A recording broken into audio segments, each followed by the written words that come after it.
friends. I can noodle with that all day, as I can just about any little loop. It's so fun, and that's one of the ways that I love to practice. And today, friends, this is what we're going to be talking about. This is part 2 today of the how to practice like a professional guitar player, even if time is your biggest hurdle, which for most of us, it is, right? We want to practice, we want to get better, all those desires and all those wishes are there, but how do we get from the wishes to the actual doing, okay? And a lot of this has to do with psychology, and a lot of this has to do with understanding how to practice, okay, so that when you're done with today, supplemental information from yesterday. We're going to be covering some things today, but we're going to be drilling down even further today. But understanding how to practice is truly going to help you, because without a shadow of a doubt, you watch in the stream today, so many folks are going to be asking, hey, how do I practice? But they're not going to be telling me what it is that they want to do. And that, friends, is the psychology part of it, or much of it, is understanding what is it that you want to do on the guitar. So we're going to drill down with that and some other bits and pieces today. I'm also going to be showing you specifically the ways that I like to practice. Okay, so this is part 2, by the way. We did a part 1 yesterday, and again, we're going to be covering everything very lightly today because we went in pretty deep yesterday. We're going to be covering everything surface area today, the subjects that we talked about yesterday, but we're going to be diving in deeper today on some other subjects, specifically some exact ways that I love to practice that you're going to see. If you can see these examples and why it is that I do this, you're going to go, oh, yeah, that makes total sense. And then you do it yourself and you're going to see the same results, if not better, okay? So first things first. Couple things that I want you to do. I want you to download the PDF that's in the description of the video, whether you're on Facebook, whether you're on YouTube. It's in the description of the video. It's free. Click on it. Bingo, bango, jango. You've got it. And now you can read it later on. I'm not going to read it with you. I'm going to glaze over or graze these specific subjects here very quickly and kind of help you a little bit around this PDF. And then I have some other bits and pieces for you as well today. We've got a live broadcast coming up on November the 3rd at 9 a.m. Central Standard Time, not 11 a.m., 9 a.m. Hear me, because I will be there at 11 a.m., but the show will be over already, and I'll be just answering questions.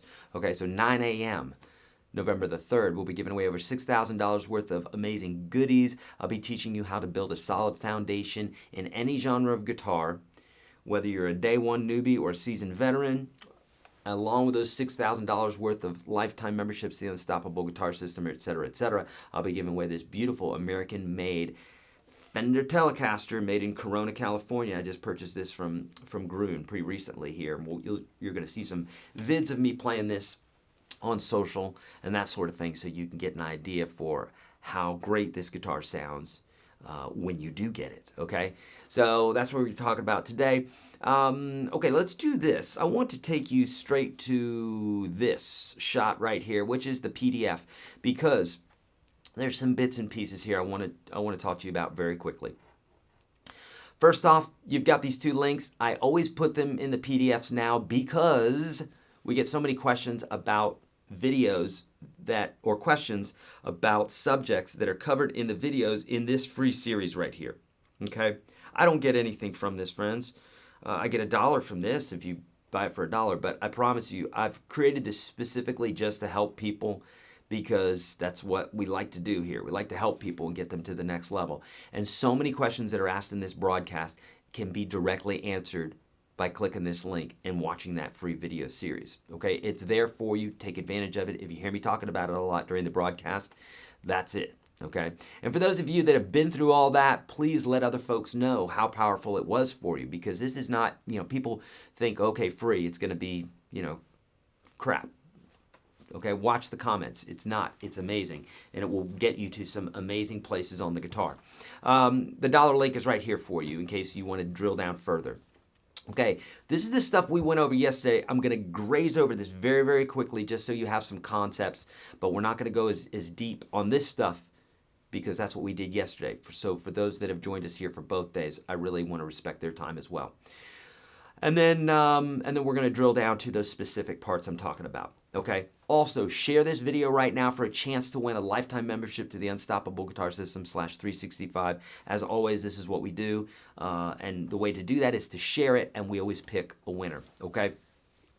All right, so practice makes perfect. We talked about this. This is all for you to read later, but technically, whatever you practice, you're going to get good at, right? We know that. The brain is incapable of getting better at something. Incapable. It's really important that you understand that word. The brain is incapable of getting better if you practice, okay? Most of you know this, some of you don't, because you'll say, is this going to repair in time if I practice this? Or they say, is this going to get better over time? No, time is not going to do anything to it. Practice will, so if you're practicing it, it will. But with that being said, whatever you practice, you're going to get good at. Brain's incapable of not getting good at this, but that's given that you're practicing the right stuff at the right time. So practice makes perfect, meaning you're going to get perfect whatever it is you're practicing. Practicing bad habits, you're going to get perfect at that. Congratulations. Or if you're practicing something that you don't need to be practicing at the time, then you're going to be great at that, and you're not going to be able to use it because it's not part of your goal of what it is you're trying to do. You're going to hear me talking about goal and your why you're playing guitar. You're going to hear me say that a lot during this broadcast, because if you don't know what that is, how in heaven's name will you know what to practice? So people say, what should I practice next, Eric? Well, that really depends on what it is that you want to do as a guitar player. So very important. Don't skip over that step. You're making life much harder for yourself if you do that. If you know you want to be a blues guitar player and practice or play like Joe Bonamassa, then you need to listen to him. You need to learn blues. You need to learn the blues scale and the blues chord progressions and all the rest, okay? All right, so why do you want to play guitar? That's what this addresses right here. Read it. Okay, it's there for you. Break it down, slow it down. Everything can be broken down, from a sandwich to the universe to the atom. It can all be broken down to its components, its assets, okay? So why is that important when it comes to practice? Is because if you're learning classical gas, or you're learning the solo for Beat It, or you're learning something that's quite detail-oriented, and you say, there's no way I can do that, well, then you're right. Okay, there's no way that you can say that, number one, with that attitude, that there's no way you'll be able to do it. So, they always say, whether you believe you can do it or you can't, you're right. Because whatever you believe will open up the doors for it happening. If you believe you can't do something, it'll shut the doors and you won't be able to do it. But when we break stuff down and we slow it down, it allows us to see and to separate each individual piece and to get good at that. Okay, just like a child who, if you told a child, okay, I know you can't even poop by yourself or pee by yourself, but you're going to have to learn to walk, one of the hardest things we've ever done. You're going to have to learn to talk. You're going to have to learn the English language, right, with all its messed up vowels and consonants and everything else. You're going to have to go through like 15 years of school. If we told them they're going to have to do all this stuff, they would lose it, right, at an early age. But they don't care. They're excited. They want to learn one thing, whatever the thing is today, coloring in the lines, whatever. This is how you got to think about guitar. If you don't think about this way on guitar, then basically you're saying everything else in life works this way of breaking it down, slowing it down. But guitar, I can learn overnight by just watching blank, and it should happen that way, right? That's what you're saying. Obviously, that's ridiculous. It doesn't work that way. It's breaking it down, slowing it down, learning things piece by piece, being patient, going in for the long haul, doing lots of practice. Otherwise, you're going to be like everybody else who thinks that they can learn overnight, and it can't be done. And it's going to be very frustrating, okay? Woodshedding versus dress rehearsal, we'll address that really quickly. Basically, when you're playing a dress rehearsal type practice, it means you've done all the woodshedding, deep, hardcore, detailed-oriented practicing before. Now you're getting ready for a show. On the 28th, I've got a show at the East Room here in Nashville, and I've done all the woodshedding stuff. Now, this last rehearsal that we're going to be doing is dress rehearsal, meaning you just practice. If you make a mistake, you keep going. Woodshedding is when you tear stuff down, you break it apart, you really learn every single intricate detail of it. Because don't be fooled when you see someone playing something very, very difficult, even the best of the best of the best. They broke it down just like the way I'm going to show you today. It's just that you didn't see that. You just saw the end result, which makes you think, hey, this guy is magical. He's not. He's as magical as you are. Or you're as magical as him, okay, or she. It has to do with breaking stuff down and doing all that work before you step on stage, so that when you do step on stage, you look magical, okay? Conscious versus subconscious practicing. Basically, I break this down into types of practice where you're really focused and types of practice where you're not focused. So if I'm watching TV and I'm sitting there running the scales, then that's kind of subconscious practicing. Because I could sit here and talk at the same time and do my scales. But if I was really having to deal with lots of detail, like some very fast solo with lots of notes and lots of nuances and what have you, I have to consciously really pour myself in it and focus.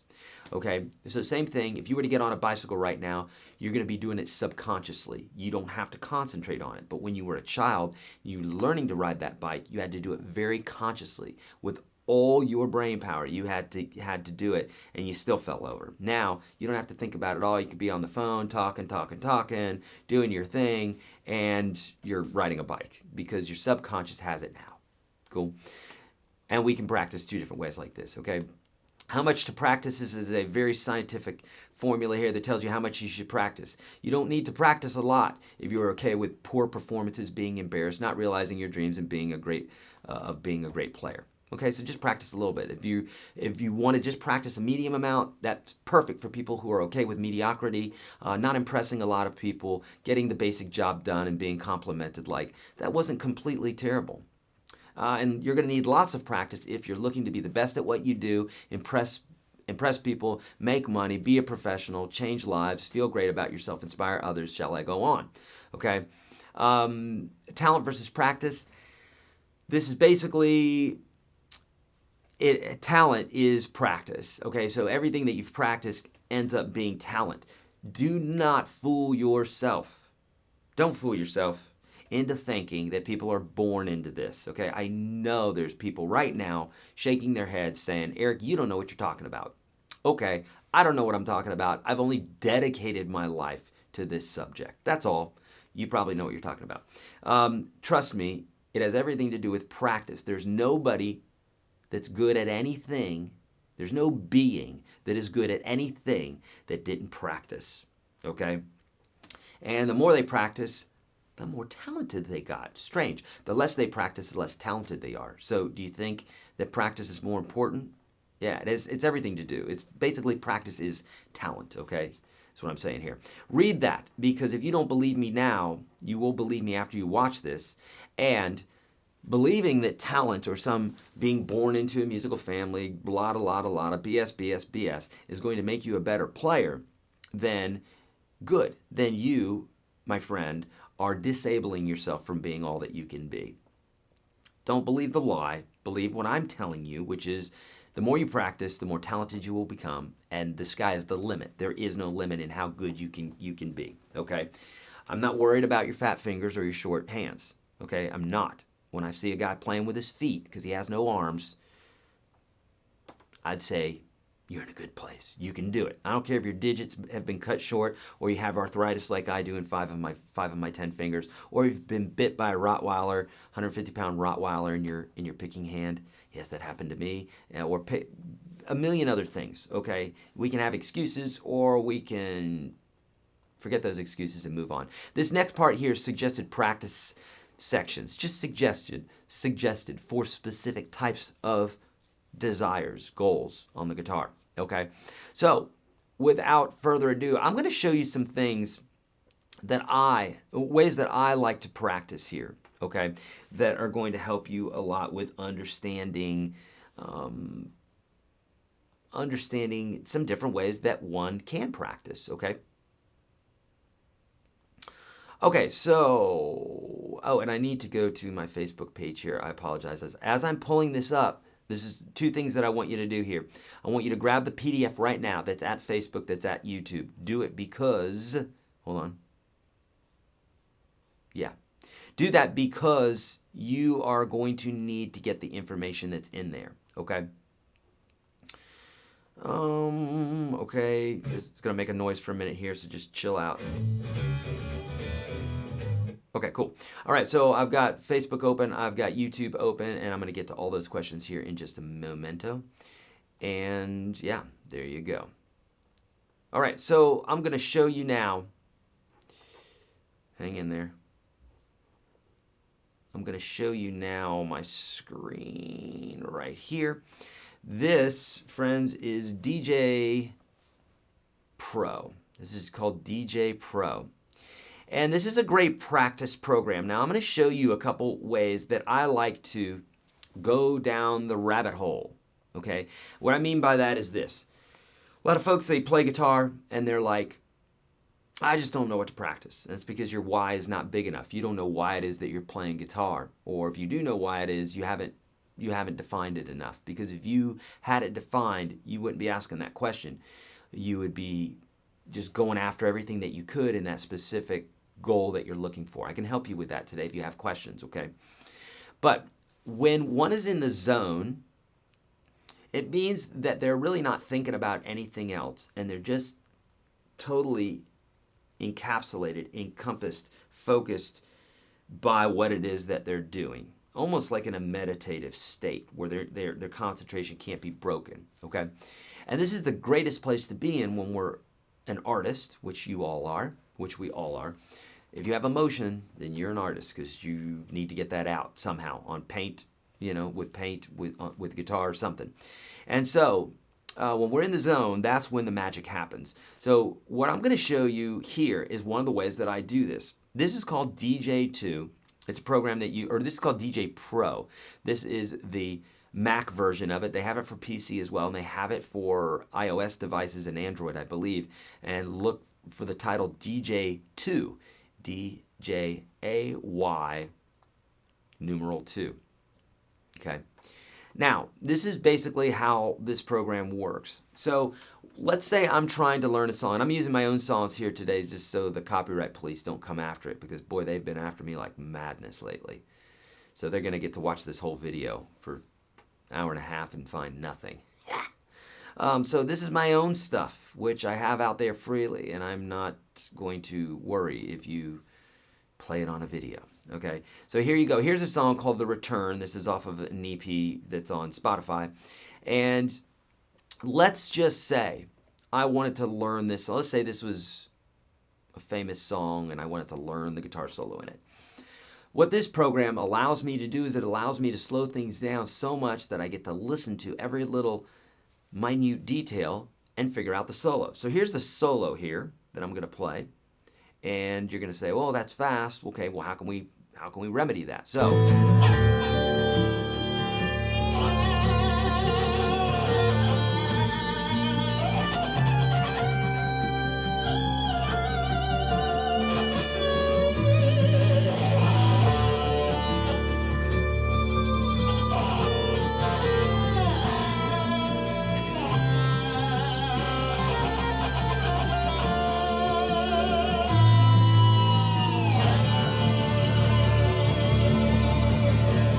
okay, and you can even see that the waveform here, that solo is there in blue. So it's kind of cool because it will actually, it'll actually show you the waveform so that you can know where certain sections are and what have you. I don't know how it does that, but it do that. Okay, so here we are getting ready to get into this solo here, right? So right there, I've got a beat. You can see these are beats, these little lines.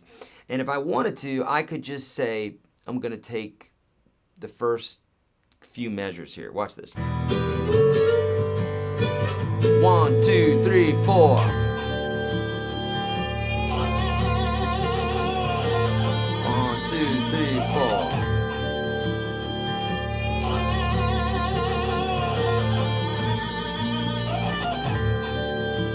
So now what I can do is I could take that one lick and I could just listen to it over and over and over again, right? Now, what else is really cool that I can do with this program is there's a little button here that allows me to slow it down, okay? So I can slow it down.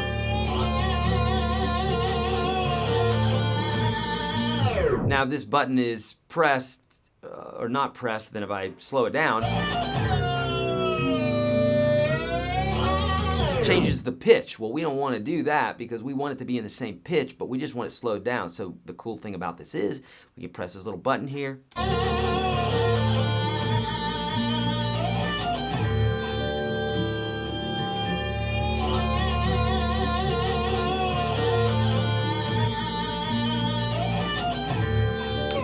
Pretty cool, right? So this is a great program. I won't delve into this too much, but just to wet your whistle there, this amazing program that I love to use for pulling songs off an album, off a MP3, whatever you want to call it. So you see all these tutorials that I do on YouTube. This is how I did it as a kid. I slowed down the record, but in this case, it's so much nicer because I'm not scratching my records and I have it in the same pitch, so I could just slow it down, take a little snippet of a tune, and I'm off to the races here. So let's say I had another phrase that was really fast that I couldn't get by ear. So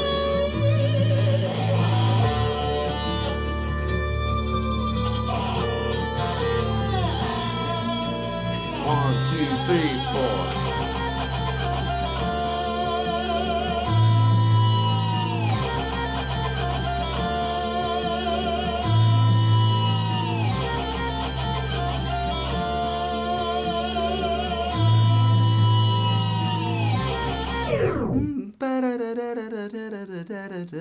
So I can hum that.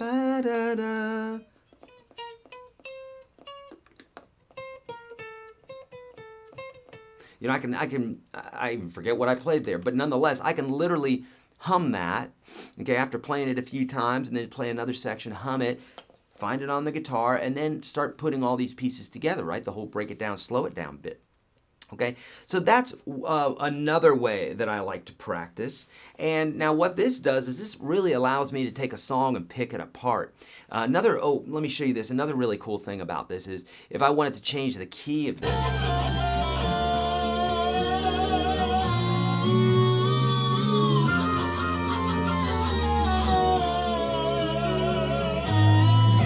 Sounds terrible when you're running it like that, but there's all sorts of bits that you can do there. So if I'm playing some Randy Rhoads or Eddie Van Halen, those guys like to tune down a half step, same with SRV, Stevie Ray Vaughan. So like if I wanted to play that in standard tuning, I could do that very easily. And this plays all right out of Spotify. So it's a great little tool. You can also use that locally with MP3s and what have you that you have on your machine, but this works great with Spotify and it streams it in real time and you can still manipulate the pitch and do all of that. What? I know, it's awesome.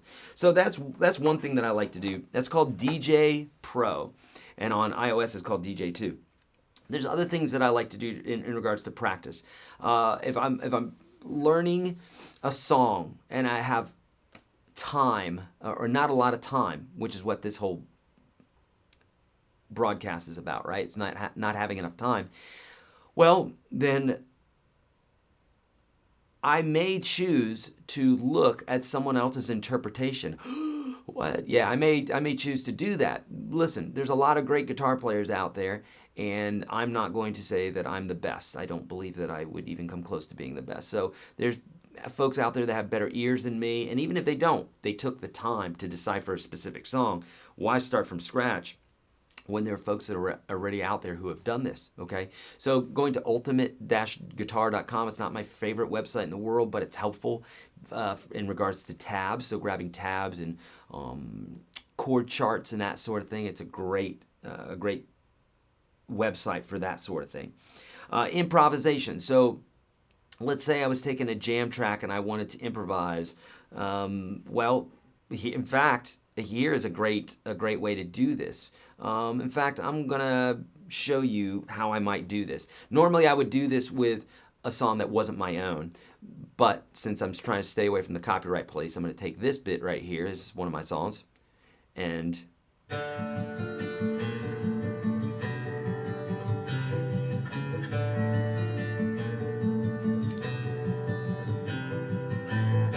okay, so I like that little bit there, and I might decide to do something over it. So here's what I can do, is I can go to the top, let's do this, go to the top of the song again here, and I'm going to go.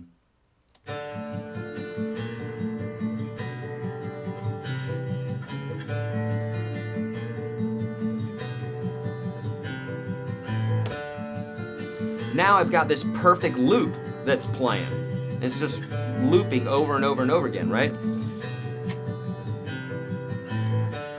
Now, okay, so now I'm going to pull up some effects here, or pull up something that that I think might work with what I'm trying to do here.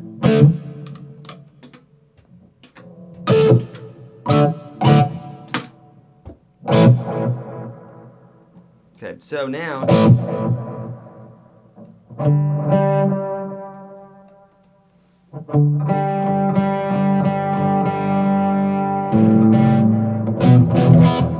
okay, so now if I'm playing this is in the key of D minor. I know that. It says it right here. It says D. It doesn't actually say D minor, but it's in D minor. I can tell you it is. And now what I'm going to do is I'm going to let this play, and this is one of the ways that I practice is I like taking a chord progression, taking a simple snippet out of a song, maybe a famous song, or maybe something that I've done, okay? And I like to loop it and then see what I can do over the top of it. So,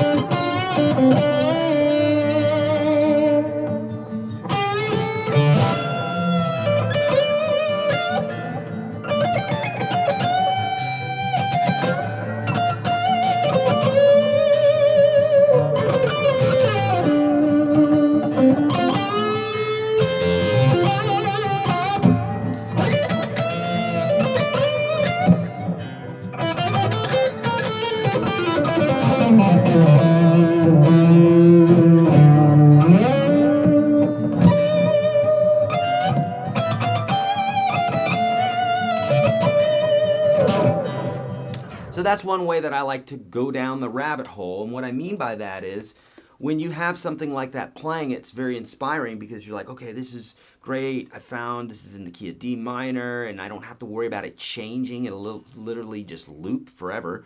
And I can sit there with my D minor scale and get good at improvisation. Okay, this is something that you could do with any track. It doesn't matter as long as you have something that'll loop this. Okay, or you need to get a hold of some jam tracks like I have inside the Unstoppable Guitar System. We have like 600 jam tracks in there.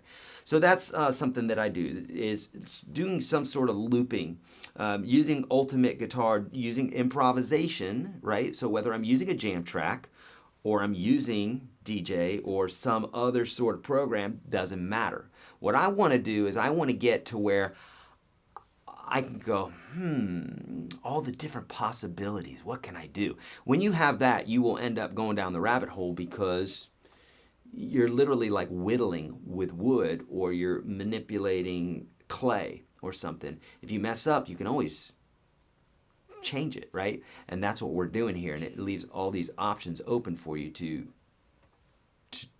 figure things out. Another thing that I like to do is I like to play games with the guitar. For instance, like I'll say, okay, the caged system. I know everybody knows the caged system, right? If you don't, you need to. But, you know, the caged system's C form, A form, G form, E form, D form.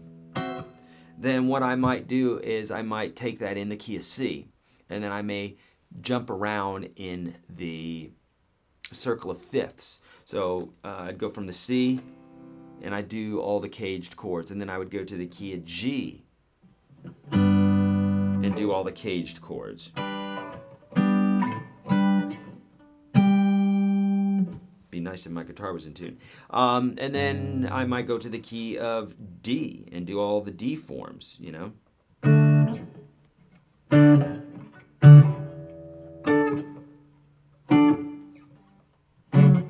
That sort of thing, okay? So whatever you do, just make it to where it's something that is doable, but that challenges you, okay? Because here's the deal. The more difficult something is, and this is where the balance is in regards to practice on the guitar. It's a balancing act in that you want whatever that it is that you're practicing to be challenging enough to move you forward. And it needs to be challenging. It needs to be like where you're like, this is not super easy. but you don't want it to be so challenging that it makes you put the guitar down and makes you believe that you can't do it. And friends, take it from someone who's been playing a really, really, really long time. It still affects me sometimes where I will see a player do something and I'll literally have this knee-jerk reaction of, well, yeah, that's fine for them, but there's no way I could do that. And here's the answer. There's no way I will be able to do that if I don't practice as much as that person did, how much they did, how much time it took them to do it, okay? If I don't practice, if I'm not willing to put that same amount of practice time in, why should I deserve to play like that? That's the way we should be thinking. And when you think that way, then now all of a sudden you, instead of going, well, that's not fair, or, well, I'll never play like that, you just play. You just practice until you get to that place, okay? Now, sometimes you might say, it may not coincide with your goals. So if you see, for instance, Yngwie Malmsteen, one of my favorite guitar players, that guy plays faster and cleaner than any guitar player I've ever seen in my life, and it's beautiful. And I would love to play like that, but I wouldn't. But compared to the amount of time that he put into the guitar, that I would have to sacrifice time for my family and teaching you guys and everything else, to me, it's not worth it. I love the way he plays, and that's great for him, but I probably will never play like that because I know unless something changes in my life, I do not have the time to practice like that, okay? He does not teach thousands of people, okay? He doesn't get online and do that, and he only plays one genre really, really, really, really, really well. And so when you do that, when you're very defined, then you get really good at a particular something. But if you're putting your time into funk and blues and everything else, which I love to do, I love to hit all these different areas, then you're only going to get so good at each one of those areas because you keep putting your time in the different baskets. Nothing wrong with it. It's not bad. It's just, what do you want? Okay? So that's why people say to me, Eric, what should I practice? And I say, you got to tell me what it is that you want to do, because there's a million things to practice, and at least 90% of them aren't going to get you to your goal. So you want to be taking all that time just practicing stuff? I could throw stuff out there for you to practice, but unless it coincides with your goal, it's not a good use of time. So that's really what today and yesterday is about. So what I want to do is I want to get to some questions with you guys, and I want to specifically answer your questions directly because that's where it's at. And I know that I know from the questions that I've got from you guys in the past that you're going to set me up with some great questions that I haven't had before, okay? So let's get to those. I'll be starting today on Facebook, okay? If you haven't already, folks, two things. Download the PDF in the description of the video on Facebook and YouTube. For those folks in Instagram land, you know where to go. Facebook and YouTube. And now I'm going to get to some questions too. And Instagram, I will not be able to see your questions, but if you want them answered, head over to Facebook, head over to YouTube. Okay.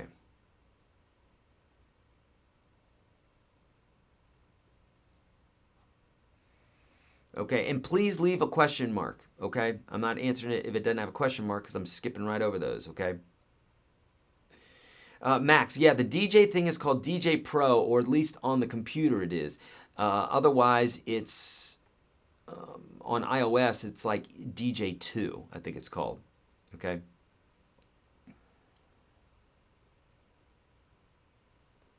Okay. Learned the over challenge thing. I'm a relative newbie. Thought I would learn Wish You Were Here by Pink Floyd. Bad idea. Way above my level, wasted time, had to pull back a bit. Okay, and Ken, there's nothing wrong with reaching for the stars right out of the gate, as long as you remember that you might pick something that's going to be overwhelming. It's not that it was I understand what you're saying, way above your level. Yeah, I get what you're saying. I've done the same thing. As long as you understand that that's the deal and that you can always pick something else, then you're fine, okay? You're not going to get so frustrated. I did this same thing with a classical piece called Boré. It's the real famous one. That was the first piece that I learned as a fledgling guitar player trying to play classical, which is nuts. That should never be one's first piece. But it took me, I don't know, like 6 months to learn it because number one, I couldn't read music, so I had to sit there and, okay, now this is a C sharp, and I had to just go old school, right? Which is the way everybody has to go, but usually you learn some basic sight reading skills before you jump into something like that. And so if you don't understand that, then what happens, and I've seen it happen 1,000 times, is guitar players will go, I'm not cut out for a guitar. This is not me. I'm frustrated. And they just put the guitar down. Oh, so sad, because they could have been a great guitar player. It's just that they put too much on their plate. That's like putting a 5-foot-long sub on the table and thinking that you're going to eat it in 5 minutes. It's not going to happen. Okay, so, but because we have the physical bit that we can go, there's no way that's going to happen. But when it comes to learning things or music, we see somebody else doing it very fast and we say, oh, well, we should be able to do that, right? No, it's all steps. And trust me, they learned it step by step as well. Okay. Does DJ2 isolate tracks? I wish it did, Renee. It does not isolate tracks. No. Okay, so I'm going to get to some questions here now on YouTube. So let's dig into it. How do you isolate a track? Is there an app? No, there's not. Really, what you'd have to do is you'd have to have the stems, which are the original tracks, okay? And every now and then you'll find somebody out there who uploads something without a guitar track or just the guitar track or something. But no, is in regards to the way you're talking about it, no. There's not an app like that out there. At least when it comes to songs that we're used to hearing every day. They do have this with tracks that are kind of made now, but not like Van Halen or something like that, okay? Smash the like button, Joe says. Thank you, buddy. I appreciate that. Okay. Eric, what type of music, in your opinion, is the easiest to grasp as far as learning for beginners? Sean, I'd say instead of like a style, let's see, what type of music or style or a genre, I guess the way I would think about it is I would think about, well, sure, we call this a style. Learning open chords on an acoustic guitar is probably going to be the easiest way to grasp these songs, and it's going to give you a great structure. In fact, I would highly recommend and prescribe to anybody to learn songs that way.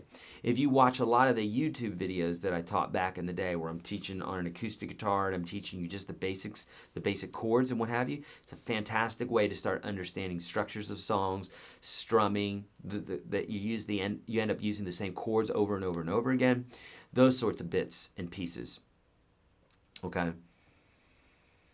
Do you think there's a logical order, a logical order to learn, such as open chords, strumming, bar chords, picking, soloing, and scales? Indeed, Mick. I so adamantly believe there's a logical order. It just makes sense. It's just like mathematics, right? You don't learn subtraction before you learn addition. You don't learn division before you learn multiplication or addition, et cetera, et cetera. So there's definitely an order.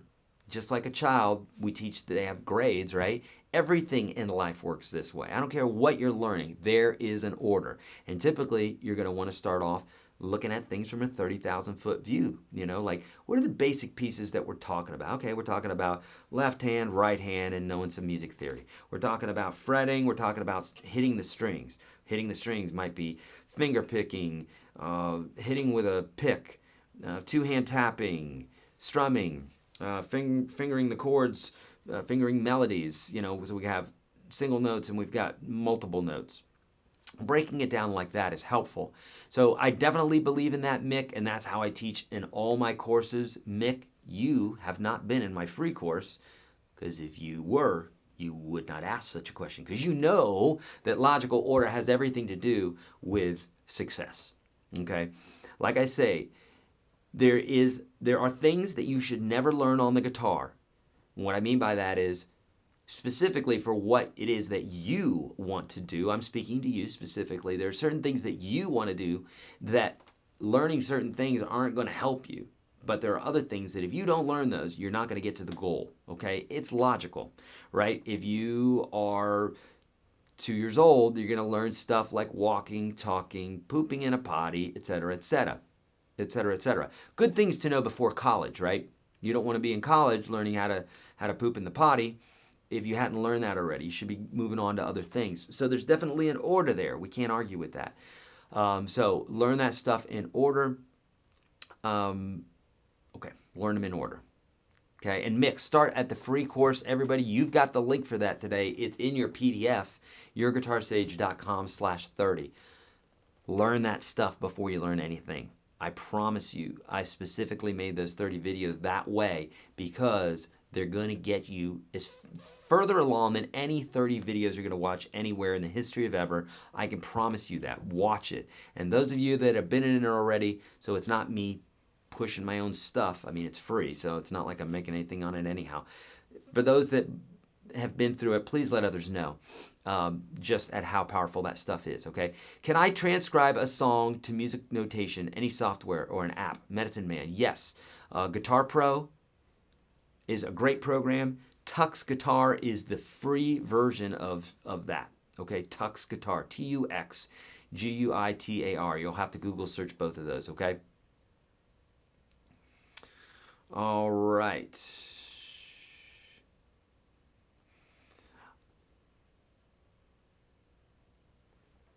Okay, so somebody said here, yeah, thank you, Joe. It's a great way to start. Okay, all I have is a run hand-me-down acoustic. Can you incorporate blues with rock on it? Indeed, Stephen. Anything that you do on the acoustic, you can do on the electric. Anything you do on the electric, you can do on the acoustic. Yes, those guitars are different, and there are things that are more comfortable on the acoustic and things that are more comfortable on the electric, but still, you can do everything in those. That's like saying you can't do a donut in a Mercedes. You can, okay? And you can also drive across country in a Porsche. It's not going to be fun on either one of those, but you can do it, okay? So, yes, all sorts of blues that you can play all day long on that acoustic for sure, my friend. In fact, there's some folks that just specialize in acoustic blues. Eric, do you recommend a maximum number of things to learn, introduce into practice regimen? Better to focus on a few things and master before you move on to more new concepts, riffs, scales, and etc. Yeah, William, and that's really a hard thing to quantify. So I wouldn't never say 2 or 3 or 7 things. It really depends on the individual person, depends on their brain, depends on how they think, what their goals are, etc., etc. So I would say, William, find out what it is that you want to do. And if you're say practicing scales and you're practicing chord progressions and you're having fun with that, then stick with that. But if you're like, man, I really want something else to do, this is kind of boring, then introduce something else. But stick to those things that you know are going to help you, okay? Vivek, I would love to come to Nepal. Would love it. Do you know if there's a program that will chart what you are playing, like Guitar Pro on steroids? Friends, if you have an iPhone, there is a program. In fact, they just emailed me about it today to message or to review it. And I forgot the name of it. If you guys can think of it, then let me know. But I think... God, I'd hate to even say what it is, but it's a program that's on the iPhone, and it basically, you can strum the chords and you can strum them in time, and it will help you do that, and it will actually name the chord for you. Pretty cool. And it doesn't help you very much if I can't name the chord, or if I can't name the actual program here. So give me a second, and I bet you that you can download this, or there's some other type of version for it for Android as well. But give me a second here.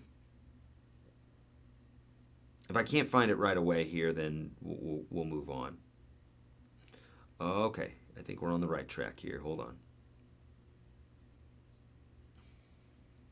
No, I cannot find the email. I apologize. There is a program, though, that is available for iPhone. It's free, and it has something to do with, I think it has something to do with songwriting. But In regards to what you're asking there, is there programs that do that? Yes, there are programs that do that. Guitar Pro will do that, and also Tux Guitar. Okay.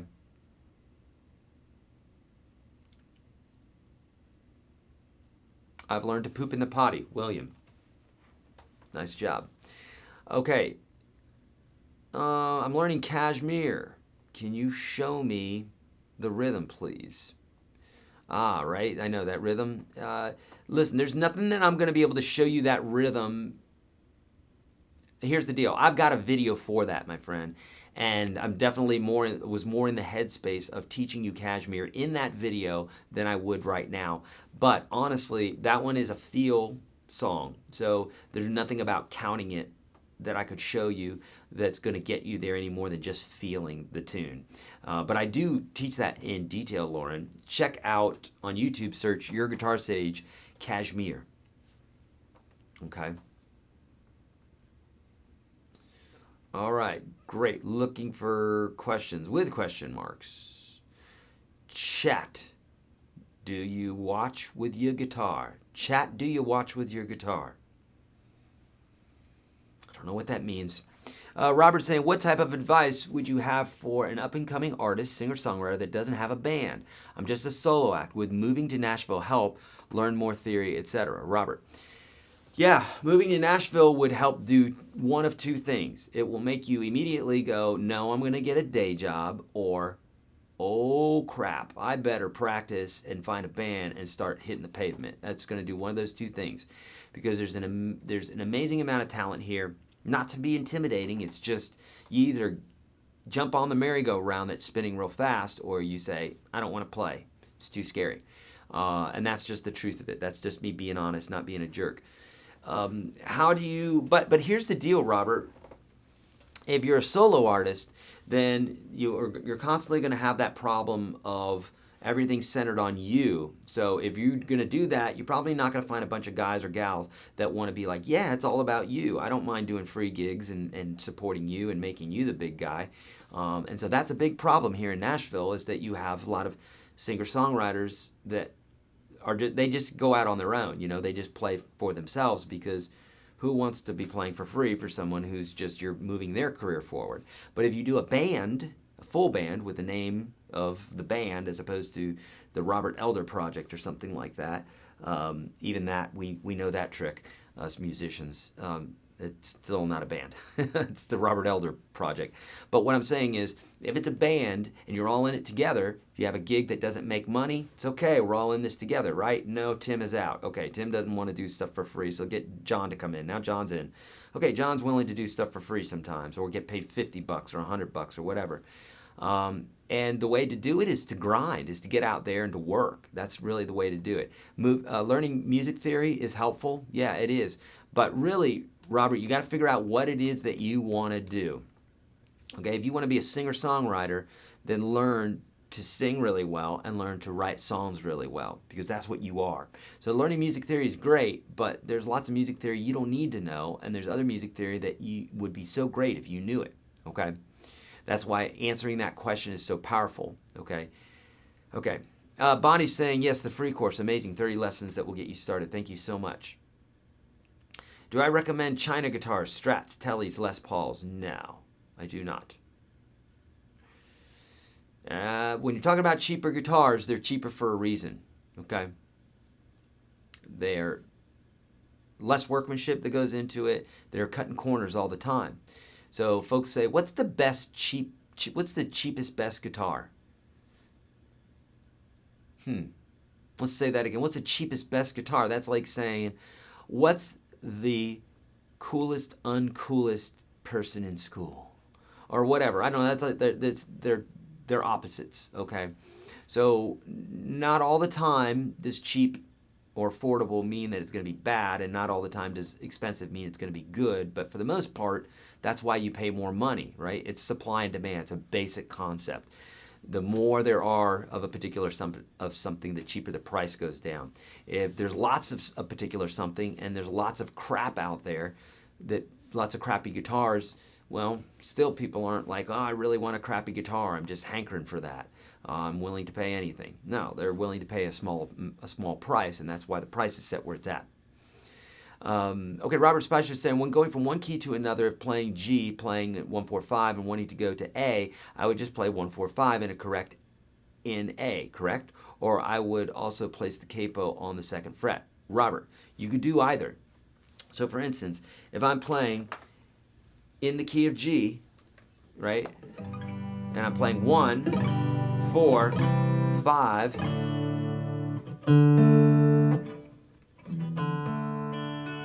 okay, 1, 4, 5, and I want to play that in A, well, I could play 1, 4, 5, or I could take the capo, go up to the second fret, like you said, and play the G, C, D here. But since I'm capoed at the second fret, it becomes A, D, E. Okay? So, yes. The answer is yes. You can do either. Pick thickness. It can hold you back? Question mark. Yes, it can, Joe. Watch the video that I have for that in the free course, YourGuitarSage.com/30. Watch that, because I specifically go over, I talk about pick thickness and the different reasons why you would want to use a thin pick over a thick pick. Okay? All right, great questions. What about a thinner pick so my chords are easier versus a 1 millimeter, like 70-ish millimeters maybe? Yes, indeed, the thinner will help. Eric, can you demonstrate the 1, 2, 3, 4 and the 9, 10, 11, 12 dexterity stretching exercises?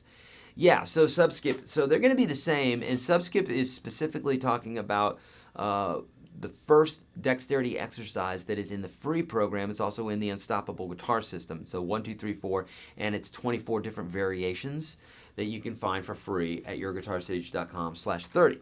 Okay, so basically it's this idea of just getting your fingers moving. Okay, so what we want to do is we want to go. This is first finger, first fret, first string, playing on my fingertip, and we're going to go 1. 2 is the second fret, 3 is the third fret, 4 is the fourth fret. And I don't care how long it takes you to do that. It doesn't matter. However long it takes you to do it is how long it takes you to do that, depending on how much you've practiced. That's all it is. It has nothing to do with your lineage. It has nothing to do with your fat or skinny fingers. It has everything to do with how many times have you practiced this, okay? Just beat that into your head. How many times did you practice this? If you did it about 10 times, then you're going to be about 10 times good, which is not very good. If you did it 10,000 times, you're going to be much better. About 1,000 times better, okay? So, whatever speed you're doing, do it accurately. You can do it on different strings.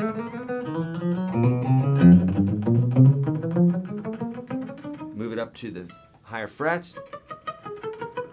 9, 10, 11, 12.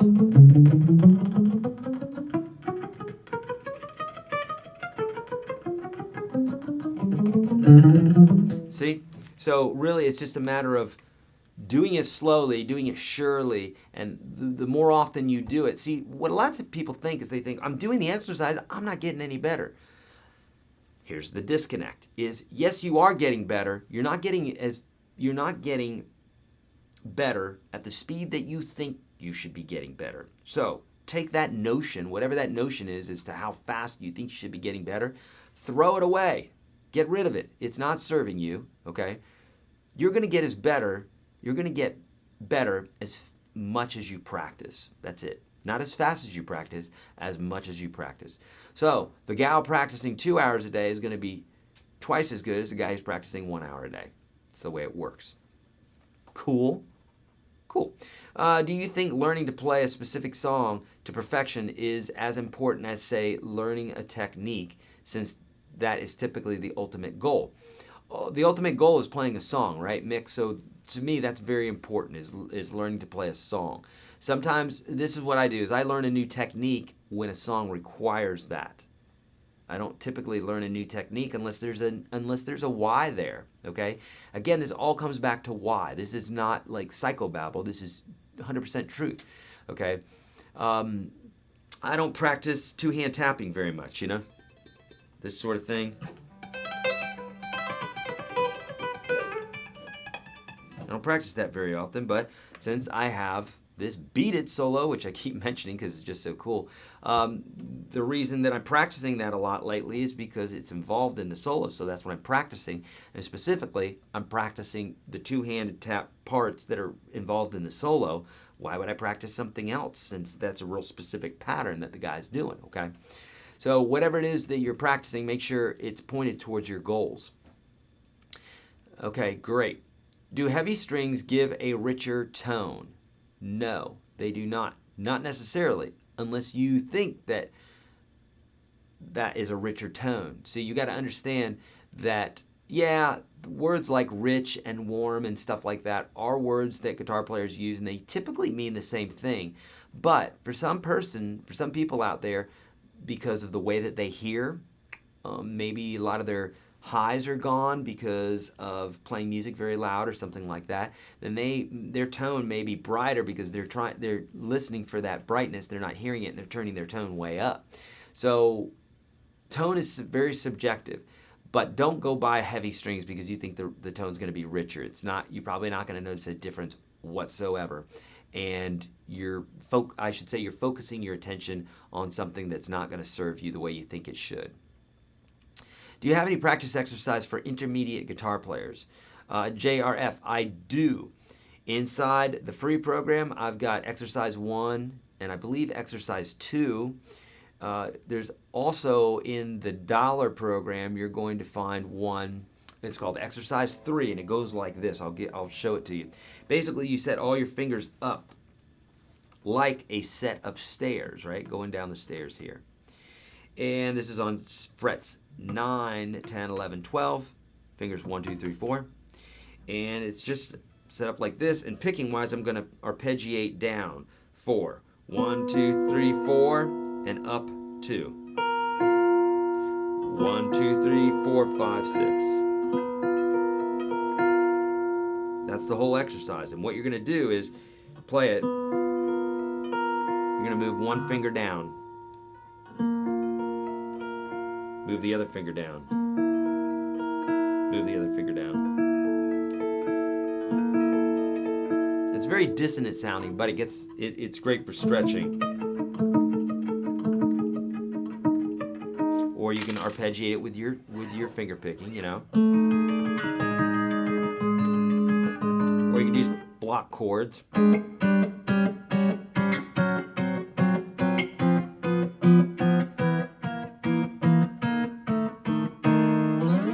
And then you can bring it up, do it on the lower strings. Or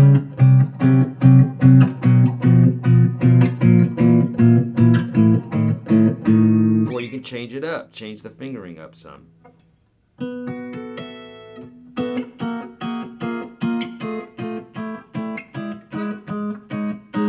Get it? Cool. So that's what I call exercise 3, and that's in the Unstoppable Guitar System. The dollar feature where you can check everything out for 30 days, it's in there, okay? That's a great one, too. Definitely will stretch your fingers out. Do you recommend Harley Benton guitars? I've never tried them, Medicine Man.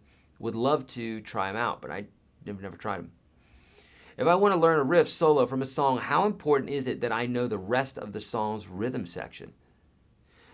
It's not. It's not that important, Celeste. If you can keep it in time, if you can play it in time, okay? If you're just copying a solo, and you play it in the right place, then the rhythm section's doing their thing and you're doing your thing. So technically speaking, it's not that important. Now, if you're improvising or something like that, then it would be important because the chord that they're playing and when they're switching from chord to chord is very important because it has everything to do with what you should be playing. Cool? Eric, is it really important to learn to count songs? When I play, it feels better and more natural just to tap my foot and feel the rhythm. Shane, it's perfectly fine to just tap your foot. Here's the deal. If there's not a problem, there's not a problem. Just remember that adage when you're playing guitar. So someone will say, Eric, is it okay if I do such and such? can I bring my thumb over the top of the neck, Eric, and play my bar chords that way? Dude, if you can play your bar chords with your thumb over the top of the neck like this, then more power to you. Okay, then you have some ginormous hands. Otherwise, if you're having problems, it's probably that your thumb's over the top of the neck. So if there's not a problem, there's not a problem. And I truly mean that. That's why I'm a big fan of not having a rule for rule's sake. So typically if I say do this way, and here's why I suggest this, I will still say if you got a better way or a better way for you, then do that. But ultimately, here's why thousands and millions of guitar players have done it this way in the past. Okay, there's a reason why we play with our thumb behind the neck as opposed to playing like this. Okay, can it be done like this? Sure, it can. But why would you do that? Maybe there's a reason. Maybe you have a great reason. Otherwise, it's probably good to keep your thumb behind the back of the neck. There's some reasons there. Make sense? So if there's not a problem, Shane, there's not a problem. And if it's a great one to remember because there's so many rules when it comes to playing guitar, right? For some folks. Will we put up the T-Rex video again? Yeah, we may do that. I'll ask the guys if they can put that T-Rex video up again. For those that don't know what we're talking about, there we had a video that was on Instagram. It's going to be the costume that I'm wearing on the 28th, and it's kind of silly. So we'll see if we can't drop that in there, friends. Okay, if I use a sound hole pickup for my acoustic, the sound is very bright, and it loses its original characteristic. Yes, it does. What can be done to keep the original tone of the guitar while using sound hole pickups? Rahan, it has everything to do with what kind of pickup you're using. 99% of your sound is going to come from the pickup itself, and then the other 1% is from the guitar itself. I know folks right now are shaking their heads going, that's not true. Oh, it is true. Trust me, because I have this beautiful guitar right here, which is a Gibson SJ200, right? They call it the king of the flat tops. And before, well, did I even have a pickup in it before? No, I didn't. But I know from past experience from using certain pickups that if I had used what naturally comes in a lot of guitars, they use a piezo pickup that's connected directly to the bridge, so it's picking up on the vibration of the guitar. Well, that only picks up a minute amount of the actual guitar's timbre or sound characteristic. The pickup that's in there is an LR Baggs Anthem. It's a $300 pickup, and the sound is massively different now. So if I took that same pickup and put it in a cheap guitar, it's still going to sound pretty good. In fact, it's going to sound better than taking a $10,000 acoustic guitar and putting a crap pickup in it. Okay?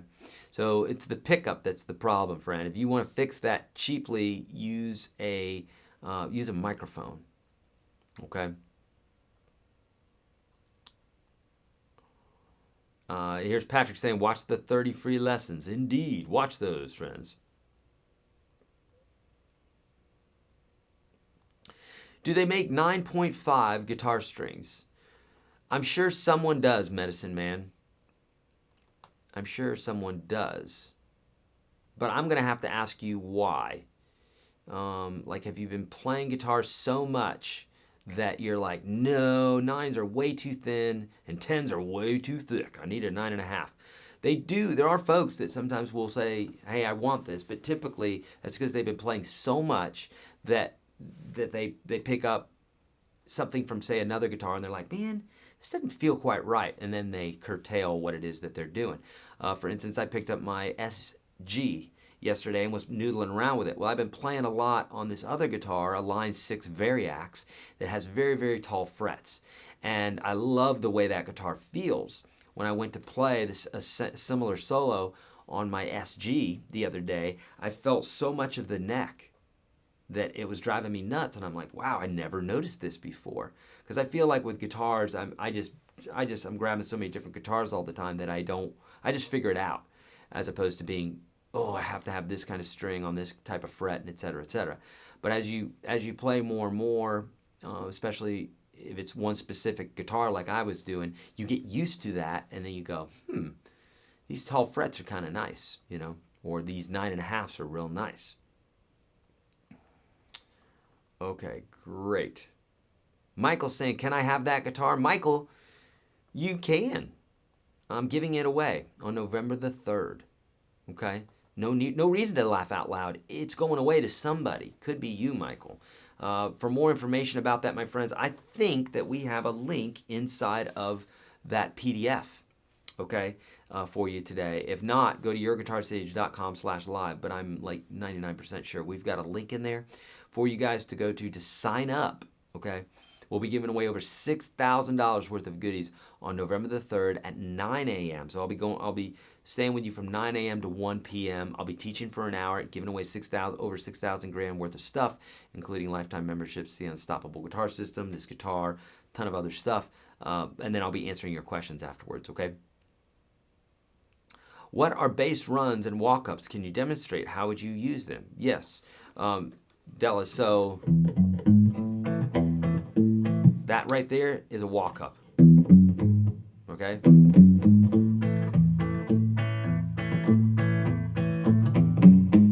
That's a walk-up, or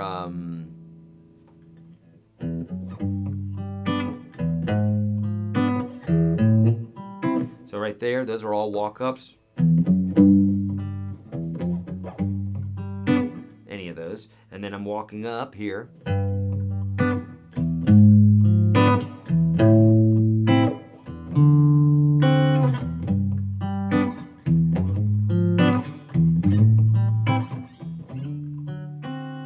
Okay, those are walk-ups, walk down.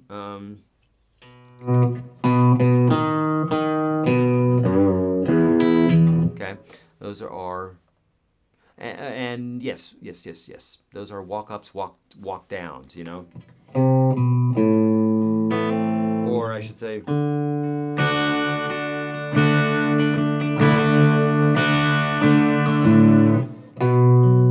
sorry, that was a Pink Floyd moment there, but they don't really walk that down. Okay, Eric, if you love Slash's style, other than blues, scales, and legato, any advice on things to practice in particular? I love him as a lead player. William, go straight to the source. Practice Slash's solos, practice his songs. Don't practice anything other than what the guy's doing. If you love him, practice his stuff, because all of a sudden it will come out. You ever wonder why a child has a certain accent, right? So maybe he has a Mexican accent, and you're like, that child has a Mexican accent. Turns out his parents are Mexican. What? And so whoever we're hanging out with, whoever's teaching us English, however they sound, is the way what we're going to be picking up on, okay? So when I moved to Nashville, I started getting a little bit of twang in my voice. People back home would say that, and I'd be like, no, I don't want that. But alas, I have a little bit of that. And people, when I came to Nashville, everybody in Nashville's like, you sound like you're a surfer or something, I guess, because the way that I talked. Because I grew up surfing, and I hung around surfers and grew up on the beach. So chances are I sounded like that. So, William, if you want that sound, if you want to sound like Slash and you love that sound, practice his solos. Think about this for a minute. If you're practicing Slash GNR songs, right, then you're learning the music theory that Slash grew up with. You're learning the scales that Slash grew up with. You're learning his vibrato technique. You're learning where he hammers on and where he pulls off and where he picks legato and where he picks the notes. You're learning the way he chords. You're learning his tone, everything. So go straight to the source. Okay, great question. Anybody else, if you want to play like a particular guitar player, learn their songs, okay? I want to learn a Grateful Dead song. What is a good first song to get started with that band? Celeste. Celeste, at this point on YouTube, I'd say any song that you pick is going to be on YouTube. So, and I don't know their songs enough to say, hey, start with this one. My understanding is pretty much all Grateful Dead songs are pretty simple. So what I would do, Celeste, is take the top 3-4 songs that you love by Grateful Dead and search for that on YouTube in order of how much you love them. Might as well start with something that you absolutely love, because here you go. Here's your why again. Because your why, you're like, I love this song. It's going to keep you in the game. Okay, if it's a song that you just kind of barely want to learn, it's not going to keep you in the game when things get tough, okay? The why is so important. I know there's a few of you out there that are doubting me on this, okay? But if I said to you, I'll give you 100, if I said, I believe in you, I think you should learn guitar, go. And then I say, I'll give you $10,000 to learn guitar, go. And then I say, all right, I'm going to, you're never going to see your family again unless you learn how to play guitar. Which one are you going to make sure you learn to play guitar? Right? $10,000, of course. No, the family one. All right?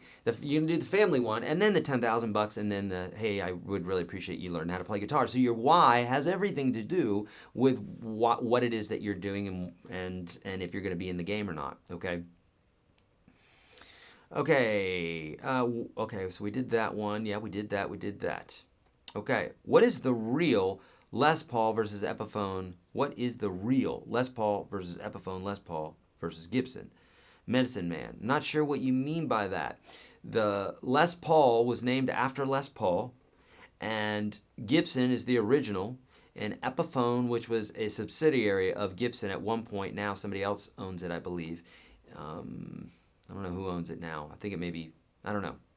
But nonetheless, Epiphone is like a cheaper version of all that, okay? But there's still, I've owned both, and I've got stories for that, and you can have a cruddy Gibson Les Paul, and you can have a great Epiphone Les Paul. So technically, the Gibson Les Pauls should play better because they're more costly and there's more energy put into them. But you can always find lemons. You always find variables that are, you can always find a great Epiphone or a poor Gibson. It's true.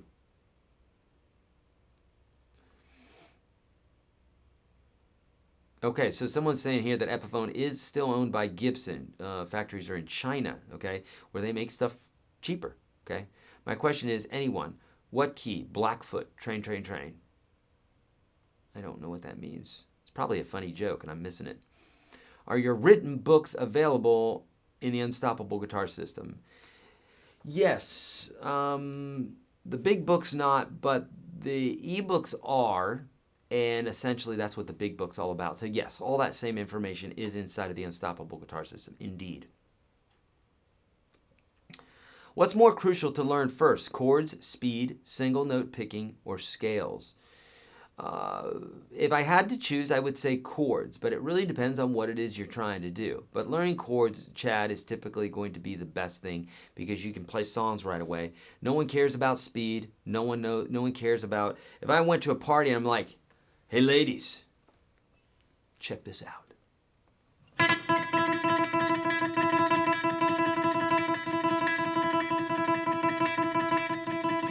Yeah, hey, right? No one's going to be like, that is amazing, right? And no one's going to be like, hey, check this out, the Neapolitan scale. Right? Ooh, that's crazy. No one's going to be excited about that. People want to hear songs. It's all about songs. Songs. So get to playing songs, okay? That's just in my opinion, but I guarantee you that everybody's shaking their head. That's right, songs. It's all about songs. Speed happens because you've practiced so much, okay? And scales are tools.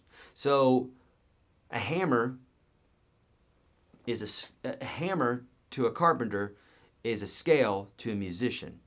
You can't live in a hammer, but you can take that hammer and you can build a house with it. And the house is the song. Okay, so it's all about the songs. Which is better, a Stratocaster or Epiphone? I don't know either. Well, I know the Stratocaster, but Vivek, remember, and everybody listen to me, I find this happens a lot with folks from other countries. I'm not too sure why that is. It's something to do with commerce or maybe something to do with language. But I find that a lot of folks, like in other countries, they'll say, what is better? Let me clue you in on this. There's what's better for certain circumstances, for you, for a certain song, etc., etc. So a Stratocaster is a hammer, and an Epiphone is another type of hammer. Okay, so it just, maybe one is a sledgehammer, And you do not want to put nails into your walls with a sledgehammer, okay? And you don't want to bring a regular hammer to demolish a building, okay, or to demolish a wall. It's going to be a lot harder. So you have to determine what. So again, it's all about the why. What are you trying to do? Where are you going? What are you trying to do with these guitars? That would help me to determine, which one's better. So why are you playing? That will help me to know. All right. All right. Good questions. When playing Wild Thing, should I use Ronson or Bunsen? Are you giving away that Telecaster? Jeff, I am. The link for that's in the description of the PDF, or go to YourGuitarSage.com/live.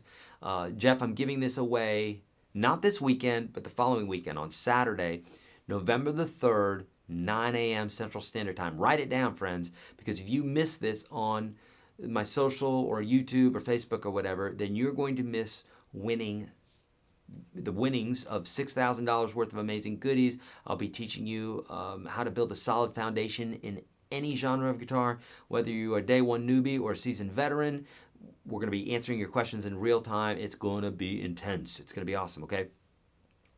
Mikhail is saying, doesn't lead guitar depend on rhythm since it is based on it? Yes, it does. I've always felt that a good lead guitarist, one had to be first good at rhythm guitar. Am I off track? Mikhail, no, you're not off track at all, but the question that was asked previously, Mikhail, was copying a guitar lick, like practicing a guitar lick. So for instance, if I'm playing Beat It, right? If I'm playing that solo, I don't have to know at all what's happening in the chord progression.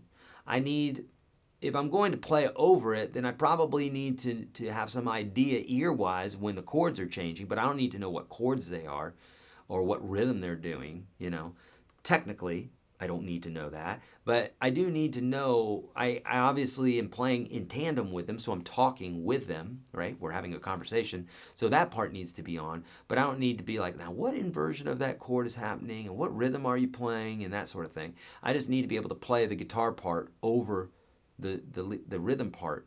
So, Mikhail, when a question is asked of me, I try to be as direct as possible, without giving pat answers that everybody's looking for. I'm trying to give the correct answer because I'm trying to get you guys to the next level. So what you're saying is not incorrect, Mikhail. Understanding rhythm has everything to do with playing lead guitar, but when we're talking specifically about copying a guitar lead and just playing that, there's not really much of a need because it's already been done for you. So Eddie Van Halen figured out all the licks that are going to work over those specific chords. You don't have to think about that anymore. You just got to get to playing the piece. Okay? Does that make sense? Okay, good.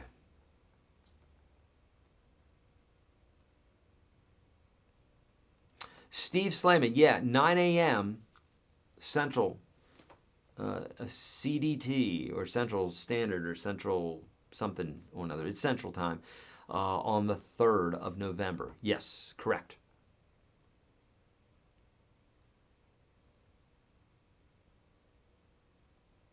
Okay, great. I'm going to bump over to Facebook here in just one moment. Touch of Grey. Yeah, that's a great tune for Grateful Dead. Beautiful. Yeah.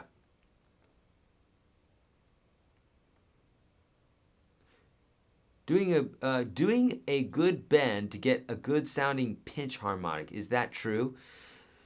Joe, I find that if I'm doing a pinch harmonic, right, which is this sound right here that we're like, that kind of sound, which I have videos for that. If you want to know more about that on YouTube, search YourGuitarSage pinch harmonic or pinch. Okay, I find that when I do that, it wants to be bent so bad. Or some sort of vibrato. Okay. I don't know why. I could not do it. I could just go.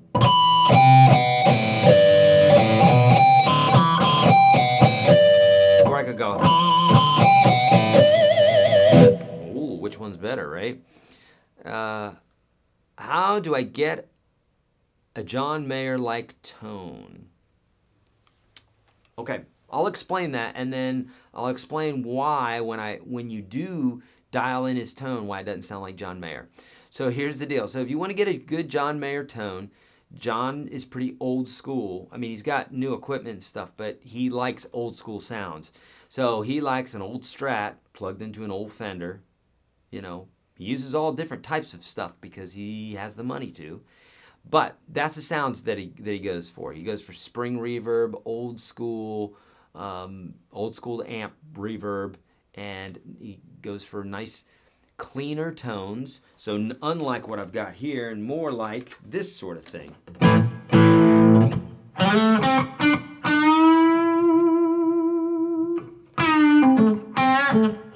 Now this is a telly, so it's not going to sound like the Strat, okay?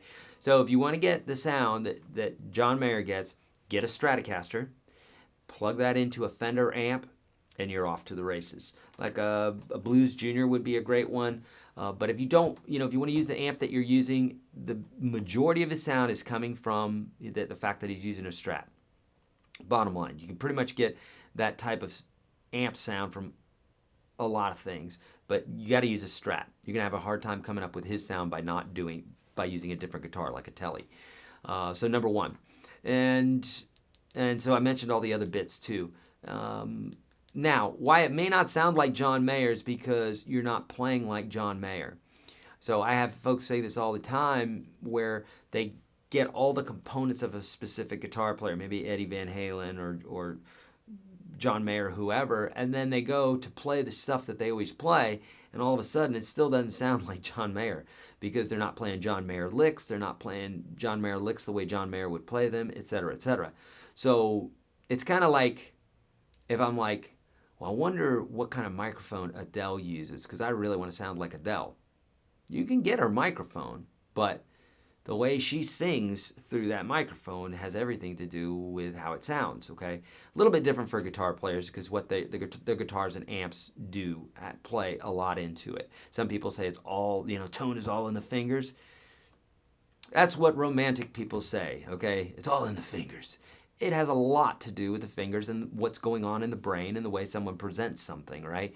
But if you took Eddie and you put him through John's tone and take John and put him through Eddie's tone, they're going to still sound like those specific players, but it's going to sound like John playing through Eddie Van Halen's equipment and Eddie playing through John Mayer's equipment. It's just, it has to do with tone from the amps and the guitars, but it also has to do with the fingers, both, okay? But both, it is both, know that, okay? So learn some John Mayer stuff, and Austin, when you're doing it, try to emulate him exactly. Try to emulate everything that he's doing with his vibrato and the way he's executing his licks and everything, and then you will start sounding like John Mayer, okay? I don't have a G&L guitar, but I've played lots of them.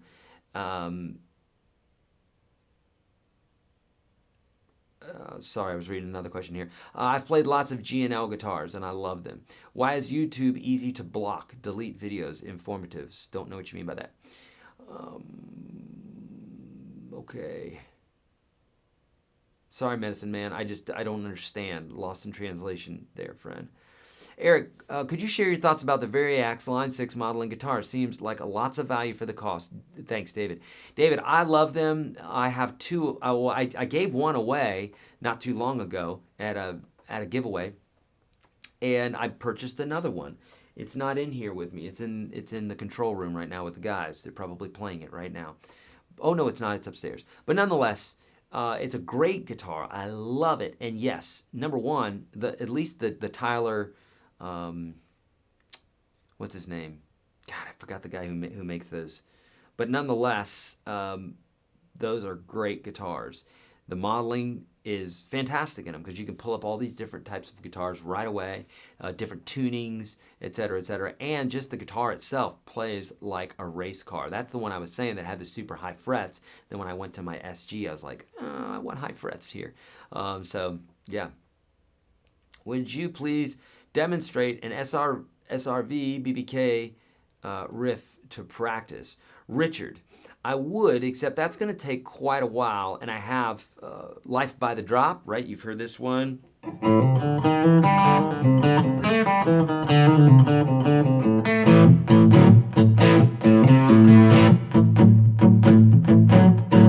So I teach everything, including that fun little lick in the beginning there.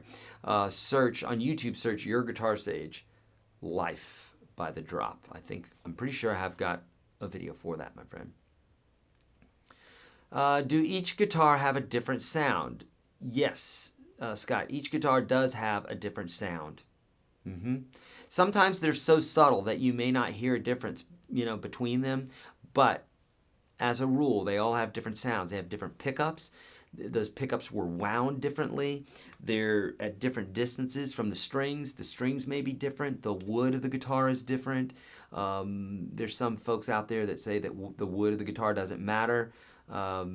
It's just because they just don't know. They're just not knowledgeable in regards to basic physics of the vibrations of woods and how that resonates and does different things to the guitar. It's a hot seat of debate, which most people understand that the wood does affect the guitar, but nonetheless, there's a few folks out there that are still arguing that doesn't matter at all. They obviously have not played a 59 Les Paul. The woods on the guitar, the neck, if it's a maple neck or if it's a rosewood neck, all has to do with the sound of the guitar, the scale length of the guitar. So if it's Gibson scale length or if it's Fender scale length, it has a lot to do with the sound, whether it has a tremolo system or it's fixed to the body. A million different factors that will determine the sound of each guitar and how someone's playing it.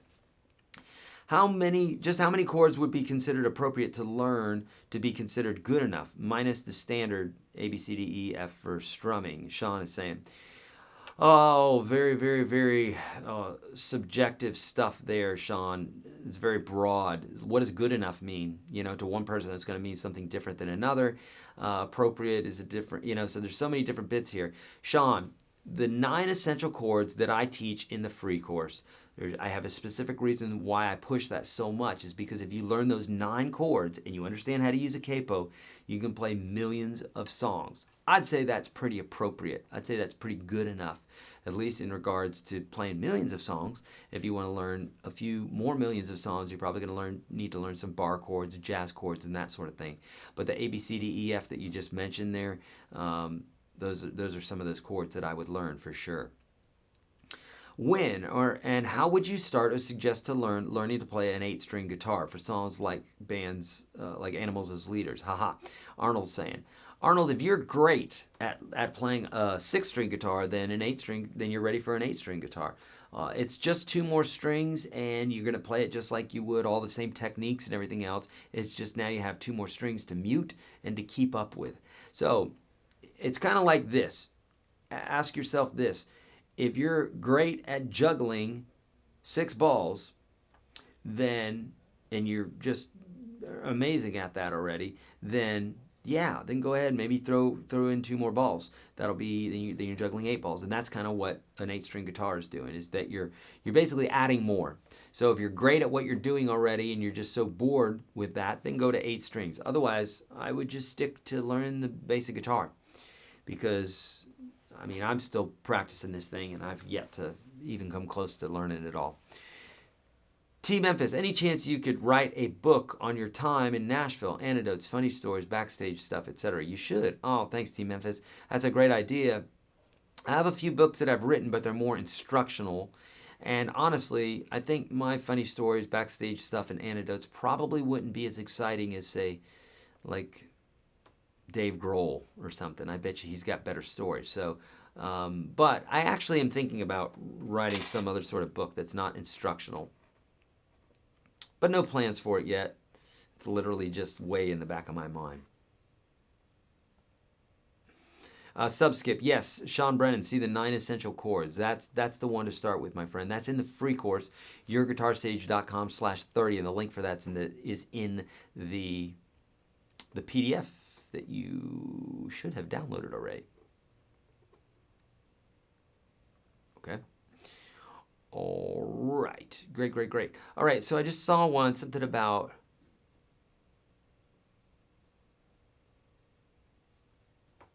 top pickups. You mean top of the line. Oh, okay, so that was not for me. Can that telly play blues? It sure can, Della. Watch some of the videos that I have coming up here. Lots of blues, right? This thing is a blues machine. It's a...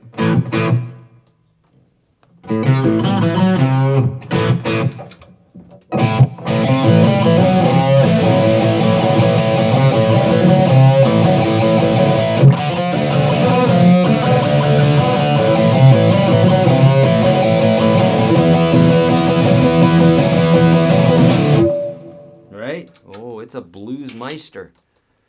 And you're going to see lots of blues stuff coming out soon from me on this guitar.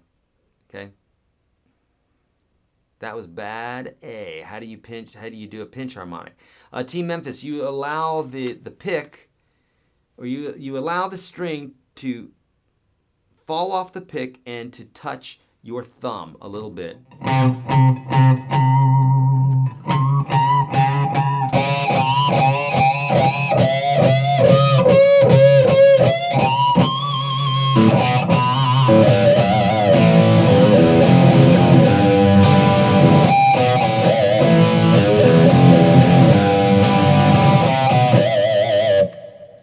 Fun, right? Sure it is. I bought an Epiphone Les Paul Special 2. Are there any genres I should avoid? Nope. That guitar does just about anything. Dave, I like to tell you...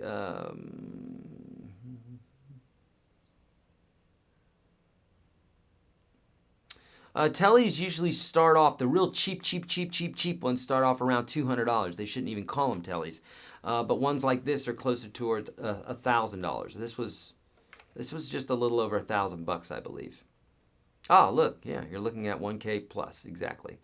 Thank you, Dave. There you go, 250 to 1K. Yep, that's about right.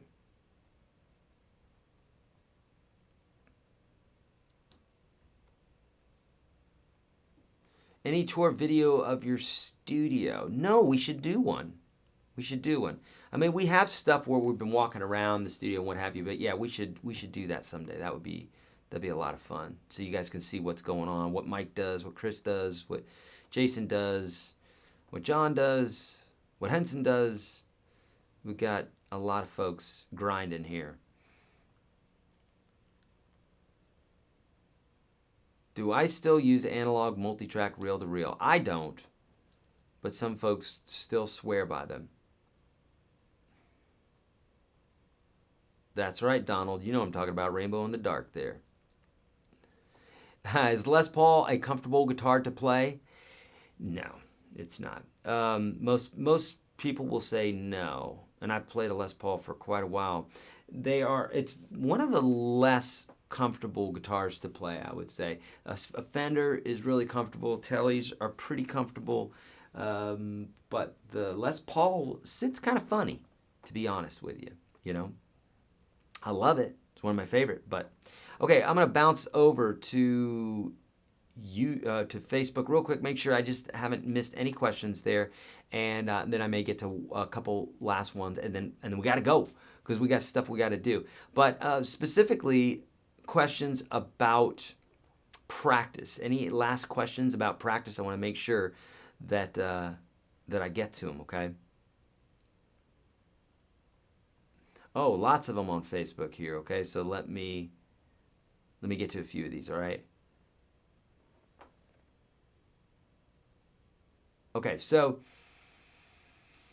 based on page 8 of today's PDF, which practice sections would you recommend for Hillsong Elevation Church style worship music?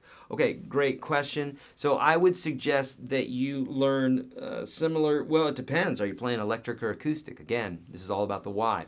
So if you're playing acoustic, then you want to do the whole singer-songwriter bit, okay? Which is going to be... singer-songwriter. You're going to learn the basic chords. You're going to learn the Nashville number system if you can. You're going to learn basic chart reading. You need to know how to strum. But, you know, again, it's like, are you playing electric? You playing acoustic? What are you doing? Okay. Okay, great question.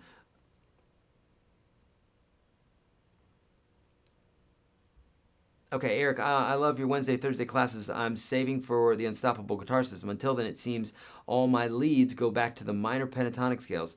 I can't get the leads I want. Help. Dale, stop playing the minor pentatonic scales. Literally, stop playing them when you're soloing. Just don't allow yourself to do it. You have to create a void if you want something to fill that up, okay? But right now, you've got something in its place. You got the pentatonic scale. You keep playing that. So you got to take it out. Don't allow yourself to do it. Play something else. But Eric, I can't. Yes, you can. You just don't do it. Just don't play the scale. Play something else. With that being said, there's nothing wrong with the minor pentatonic scale. If I had one scale I could bring with me for the rest of my life, it'd be the minor pentatonic scale. And I could do a lot with it. So Dale, what makes me think that once you get into UGS, you're going to be like, I get it. Because here's the deal. The pentatonic scale, I mean, this is pentatonic scale, right?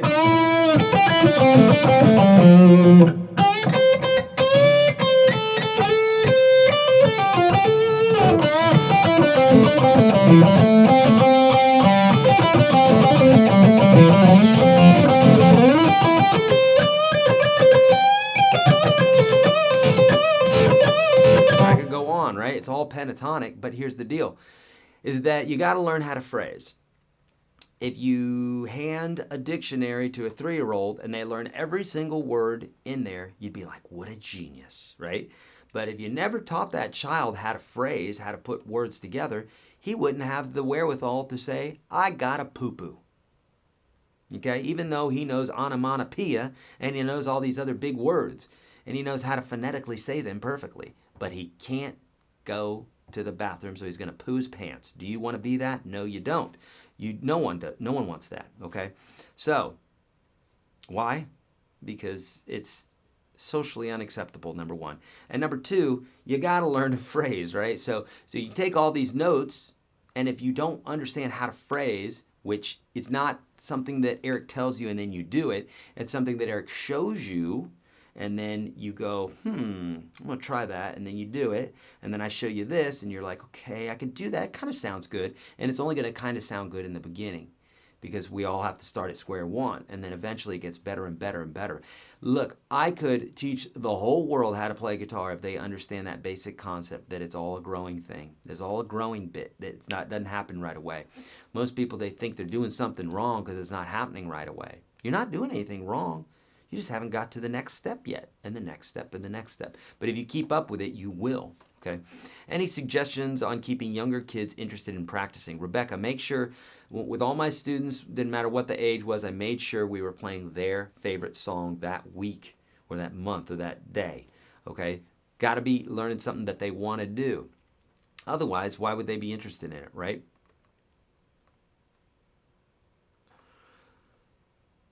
Does a sound hole plug make any difference to the sound on an acoustic? Yeah, it'll make it resonate a little less, Stephen, but really that's to prevent feedback, you know?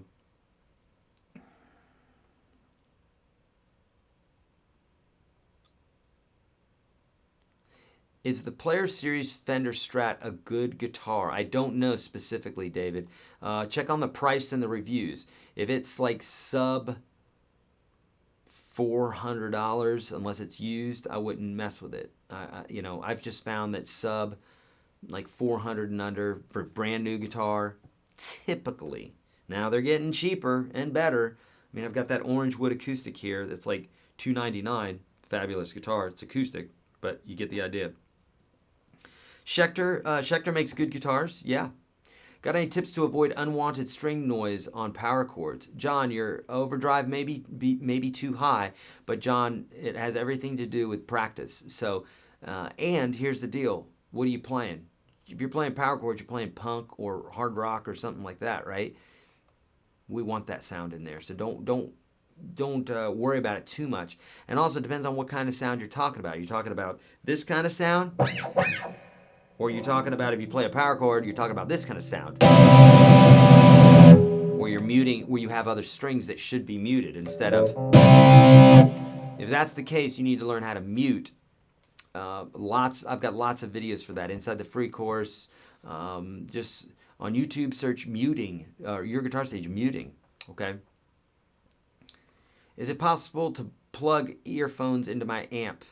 I have difficulty, neighbors upstairs, and I'm trying to find a viable solution. Mikael, you have to check on your individual amp. Not all of them have a headphone jack. Make sure you're not plugging your headphone jack into the amp out or something like that, where you're going to blow up your headphones and probably blow up your amp and possibly your ears. Make sure that you're following the directions there for sure. Okay?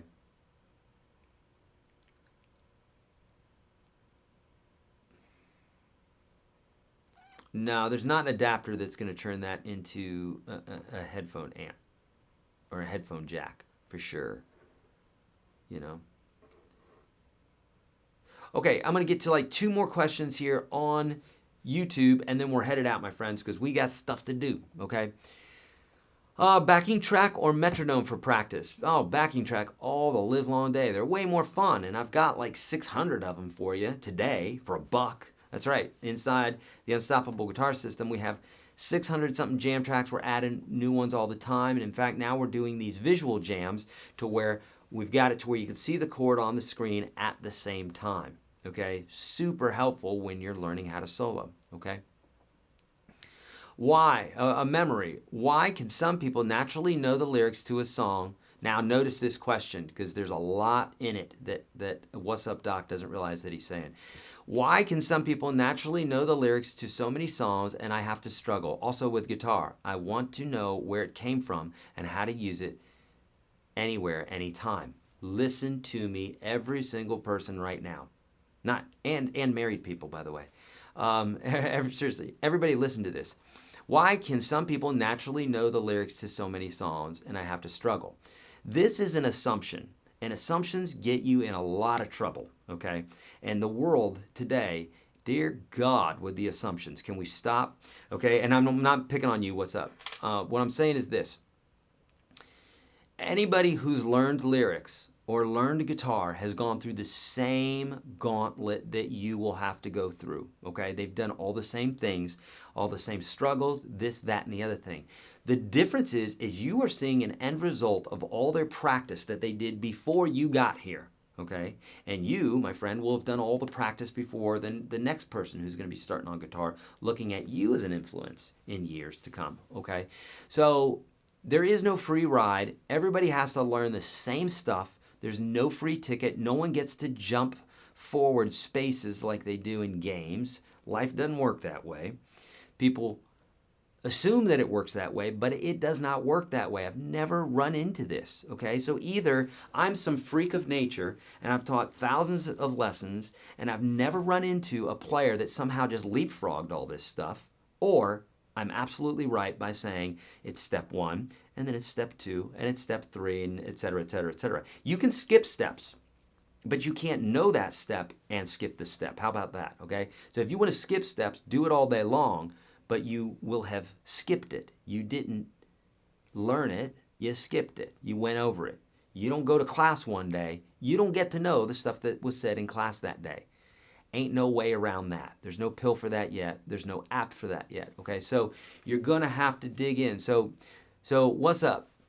Number 1, it's not true. Okay, you're saying some people naturally know the lyrics. No, it's not true. Now they might have heard that song way more times than you did, or that song naturally means something to them, or when that song came out, they sat there and they looked at the lyrics and it made such an impression on them that it struck home further. So that can be to where you don't have to do it as many times, but it's always something, okay? You either have to like visualize the pictures or memorize the first word from each line or something. You got to do something in order to make it real to you, okay? Otherwise, but number one, if you can get that notion out of your head that you're different, that you're disabled, that you are unable, that you are less than, or something like that. This is not a pep talk. I got no time for pep talks. But I will tell you the truth, and I'm telling you, there's nothing that you have or don't have that's different than anybody else that's going to make you less of a player. In fact, the struggles that you've gone through, everything else, oftentimes make someone stronger, okay? Not all the time, but a lot of times. So make sure that you don't use that as an excuse, and just do the work. Just buckle down. You either want to do it or you don't. I remember back in the day watching Star Wars with the whole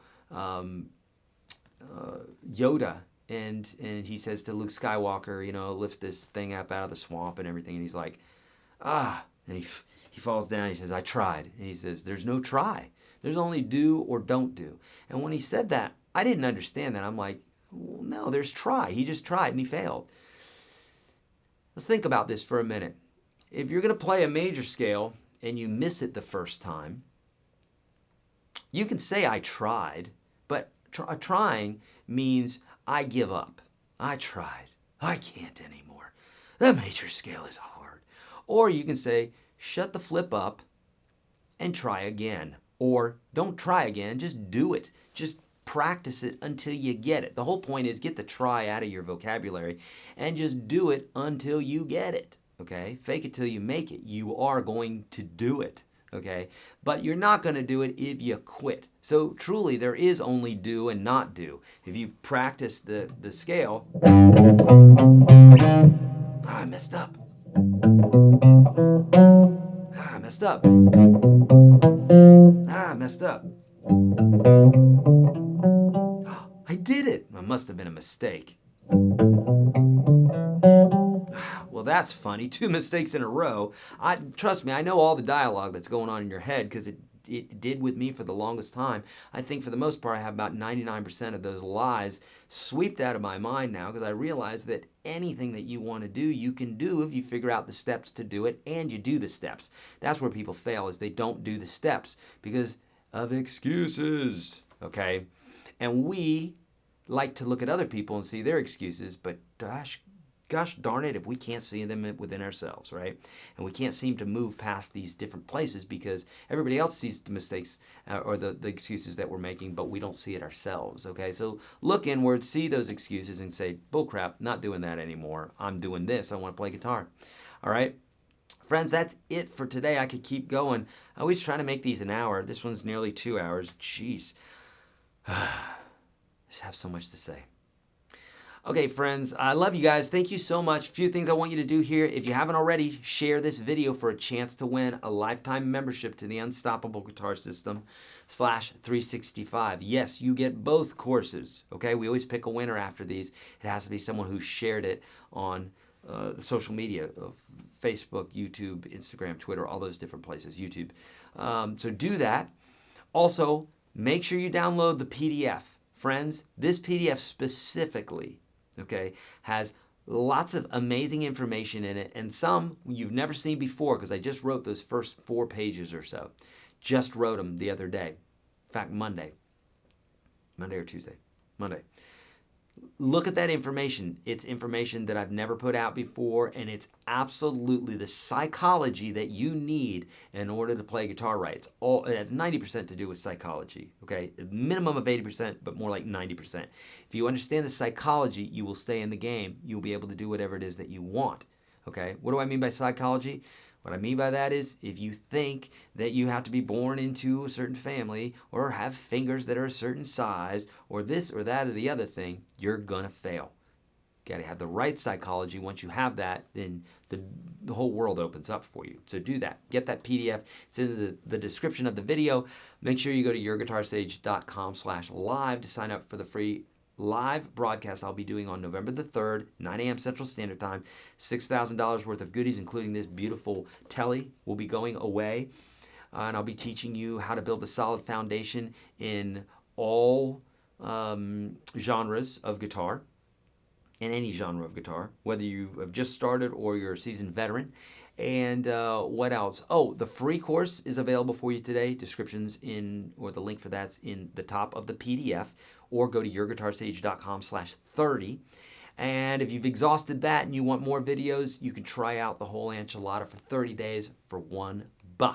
Okay, check that out, YourGuitarSage.com/1. There's the live link right there.